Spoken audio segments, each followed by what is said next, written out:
The radio, the new Roo 102, your local XM radio station, 102.3, and we just fired up the stream, so I had to go make an adjustment on this to change, because Doug just interviewed our guest, Ricky Durrett, the school superintendent for Lincoln Parish, in the studio, and we only have one camera in here, the one that used for the Q94.1.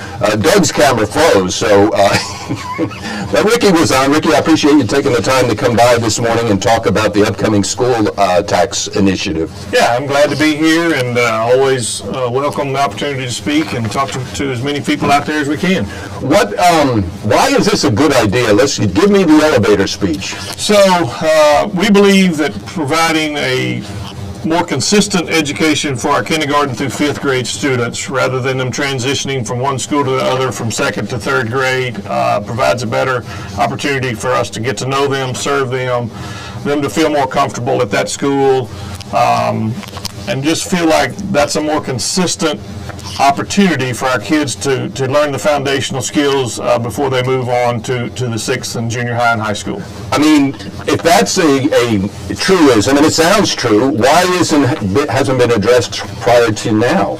So that's what we used to be. We used to have 4 K through 5 schools in Ruston, and then as they went through the DSEG order to get unitary status, to try to get schools more diverse, they came up with the kindergarten through second, third through fifth model that they used to we'll say integrate our schools more with kids, and I think that has worked well for us to do that. And this would still keep those same demographics at each school by keeping the attendance lines the same. It just would put them all in one school for kindergarten through fifth grade. See, I'm not versed on the DSEG order. You are, obviously, but when we live in the community we're living in, correct me if I'm wrong, but the demographic breakdown is almost like 52-48, right? So integration is going to happen regardless. So we don't need that DSEG anymore, do we, do you think? No, I don't think so. I mean, I think that's why we got the unitary status, and I think this continues that, keeping our schools very diverse. And like I said, not changing any attendance zones or trying to put certain demographics at any certain school. It continues just like we are now.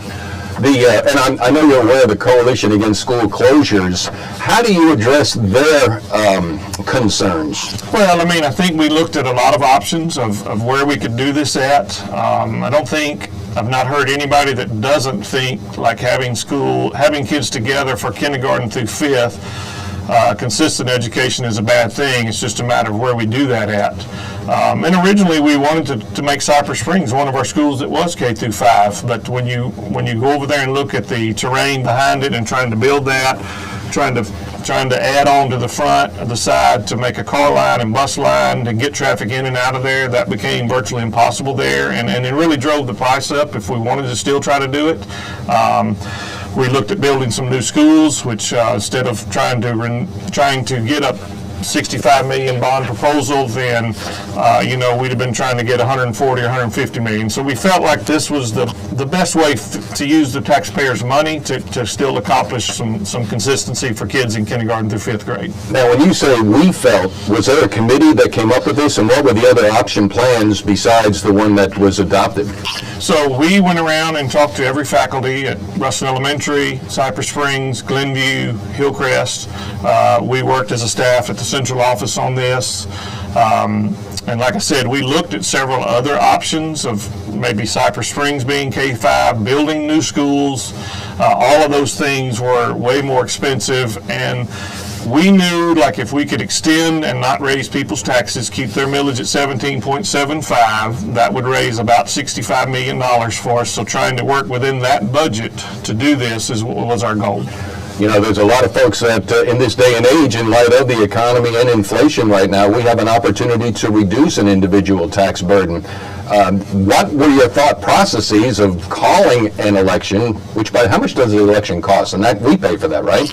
Right. Well, we pay for, as taxpayers do as a school board, it's about $53,000 to call the election. That's Simsboro and Ruston together. All right. And so that's going to be, and is it only those 2 districts that can vote? So this is not a Lincoln Parish-wide election. That is correct. So those in the Ruston School District, not just the city of Ruston, but the entire Ruston School District, district will vote for the proposal here in Ruston, and then those in the Simsboro School District will vote out there in Simsboro only. You know, those in Simsboro, they do feel like the orphan child, and I know that's your roots and stuff, but why is it taking so long for Simsboro to get some love? Well, I think we've done some things over the years out there. We've built a track, we've built some parking lots, we've done some upgrades there. I think this is the first opportunity that I've had to be able to go back and update some classrooms, put in a science lab, build a new ag shop out there for kids, because there's a lot of hands-on going on there. They've had a lot of success in basketball and kind of extending the gym there to make that better for people to get in and out of and use restrooms and all of that there. So I think it's overdue, but we're trying to get it done now.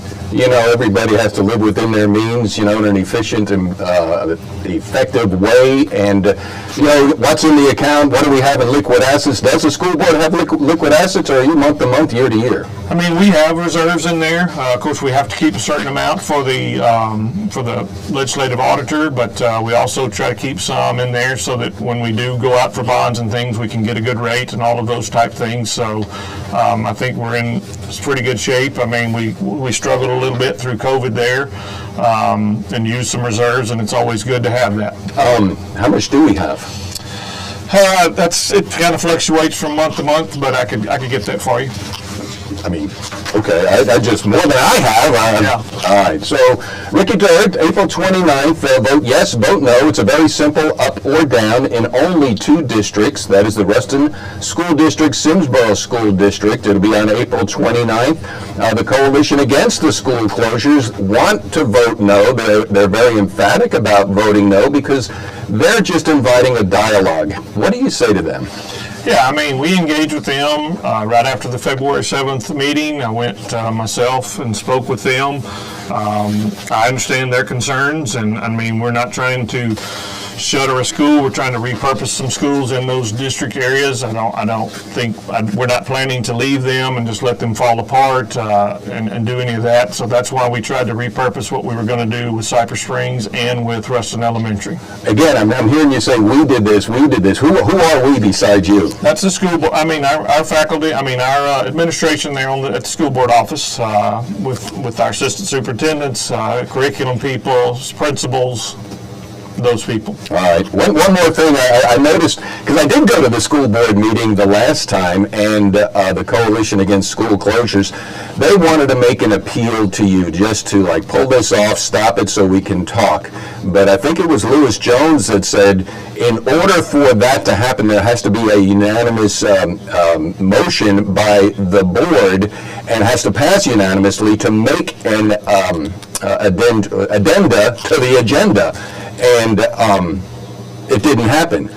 But the way Lewis phrased it there, Ricky, it was kind of interesting. He didn't recommend doing it because it's highly unusual. But then I saw the agenda and the minutes from the meeting of January 10th, and y'all did it on announcement of a public meeting where a resolution will be considered on February 7th, calling the election for the renewal of ad valorem taxes on April 29th. Why was that pulled from the agenda? And that was a unanimous vote, wasn't it? I'd have to look back at that from when was that, January, you said? Yeah, January 10th. It just seems like this is on a fast track. Yeah, well, I mean, I think we've been working on this for a while. Our administration has, and trying to figure out how we can serve families and that in our community better. I mean, because we know at Simsboro we've got K through 12. Shudrett has K through 6. Dubach's pre-K through 5 up there, so trying to be consistent down here. They could have amended the agenda, yes. It is legal to do, but it does take a unanimous vote. And I mean, my recommendation that night was when Point Blank asked too is we've come this far, let's let the people go ahead and vote and tell us all whether it's an up or down on it. Sure. That's because it's set in stone already here. The coalition again. Do you plan on having a town hall meeting? I know you had one scheduled, and that didn't take place. I don't know for what reason, but would you be willing to address them again? I mean, I think I've gone to any meetings that I've been invited to, and I've spoke to different groups that have asked me to be there, so I will continue to do that. Sure enough. Ricky Durrett here. Yes means tax, and no means no tax. It's up to you. If you sit at home and just be a keyboard warrior and whine and complain and don't get out and vote, that's on you. But again, it's not Lincoln Parish. That's clarity. I did not know that. It's only the school district 1. And then Simsboro, which is, I think, is 3, correct? That is correct. Any other closing thoughts you want to get out before we close it up? I think that's it. I mean, pretty much. I mean, we're just trying to keep our schools moving forward and provide the consistency in Ruston School District that we have in Simsboro, Dubach, and Shudrit. Well, I know the folks in Dubach, you know, I said Simsboro was the orphan child. Dubach also feels left out, don't they? Well, I mean, we've got a school up there that's pre-K through 5. It's in great shape. It's actually grown a little in the last couple of years, so we're looking forward to seeing that continued growth up there, hopefully. Ricky Durrett, School Superintendent for Lincoln Parish, right here on XM 102. Thanks for your time today. Thank you. There you go. All righty.